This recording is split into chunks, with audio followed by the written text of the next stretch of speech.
Yo, halo, welcome back to channel Crossline guys. Hari ini kita bahas hasil pertandingan pagi tadi. MU bertandang ke markas Everton. Dan hasilnya ternyata MU tidak gurem di posisi melawan tim yang lagi jelek guys. Tapi sebenarnya Everton lagi bagus ya. Tierno Berry lagi oke banget. Tapi MU berhasil menang. Tumben.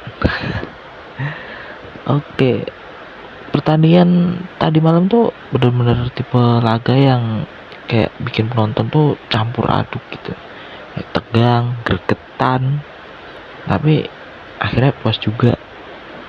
Skor emang 0-1, tipis emang, tapi justru itu yang bikin kayak mahal banget nih.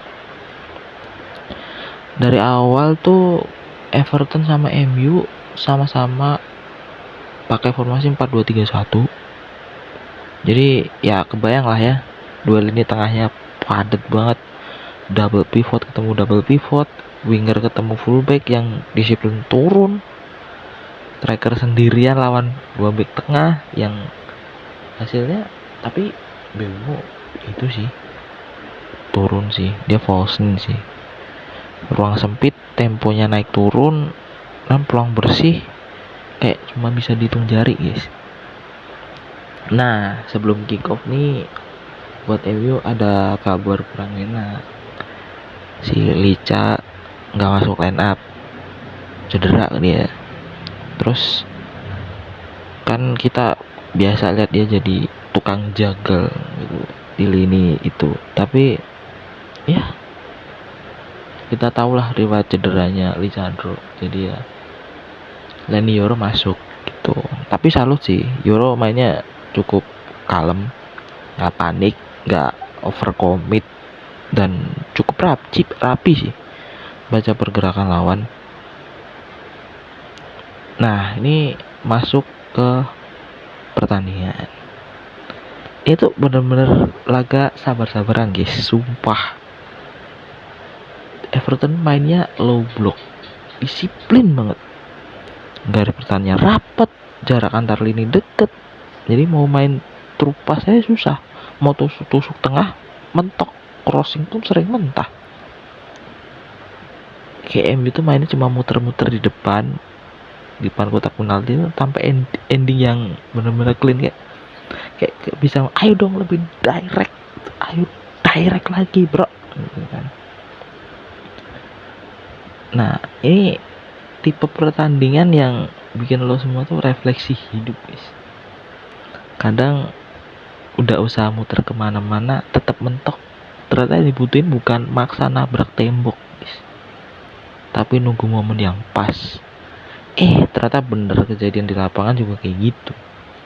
Tapi ya di sisi lain performa kiper MU mas-mas asal Belgia itu gila sih. Ya kiper jago kita guys. Senelaman patut diacungi jempol. 4 jempol kalau boleh. Dia bikin penyelamatan penting yang bikin Everton frustasi banget sumpah. Ada satu momen tembakan keras kan dari luar kotak penalti si Michael Keane ya kalau nggak salah. Tapi bisa ditepis, refleksnya oke, positioning juga bagus. Belum lagi yang corner itu tai asu anda ya Tarkowski, bangsat anda ya. Kayak tuh kayak ngedorong main gitu loh, including kipernya juga buat ngumpul di kotak penalti gitu. Situasinya kan chaos loh, bola muntah bisa kemana-mana, back MU harus ekstra fokus, apalagi kipernya harus sigap kan. Deg-degannya tuh real banget guys sumpah. Karena kalau sekali lengah bisa kebobolan dari bola mati tai gitu, gara-gara tim meriam lontong itu ya, bangsatnya. Nah, tapi nih justru gol yang ditunggu-tunggu datang bukan dari build up yang ribet, karena ya memang MU tuh nggak bisa mikir kalau mau membongkar pertahanan lawan tuh. kreativitasnya agak kurang, otaknya nggak jalan. Datangnya sih dari quick counter ya, transisi kilat kurang dari 5 sentuhan langsung tembus bos. Oh ya, sebelum itu Sesko masuk dulu gantiin Amat, yang sebenarnya sih Amat mainnya ya lumayan lah, nggak dibilang buruk juga enggak, bagus banget juga enggak gitu.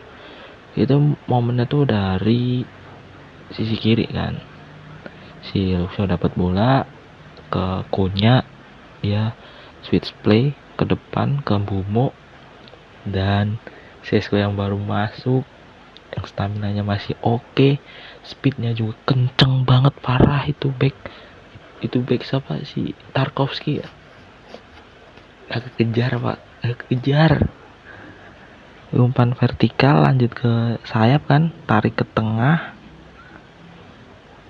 set ada Sesko finishing dingin ya kan, nggak usah banyak basa-basi, dan boom, selesai gitu. Emang kadang tuh sepak bola tuh emang sesimpel itu, satu momen satu celah langsung dihukum bro. Nah setelah unggul 1-0 ini MU tensinya makin naik nih, Everton sih lebih tepatnya, agak mulai berani naik. Tapi pertahanan MU gue akuin oke, punya blok rapi, duel udara aman, manajemen waktu juga lumayan cerdas, nggak terlalu defensif total tapi juga nggak gabah, walaupun akhir-akhir pertandingan kan masukin Noser yang kena kartu kuning, sama masukin si Aiden Heaven gantiin Matheus Cunha.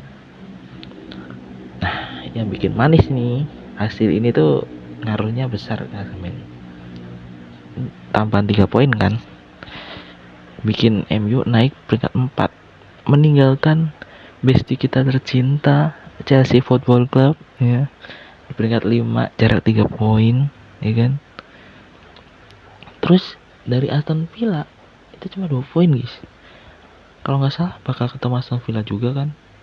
Nah itu momennya itu sih, artinya apa, zona atas makin panas, kita balik lagi guys. MU is back, oh maaf, King MU is back.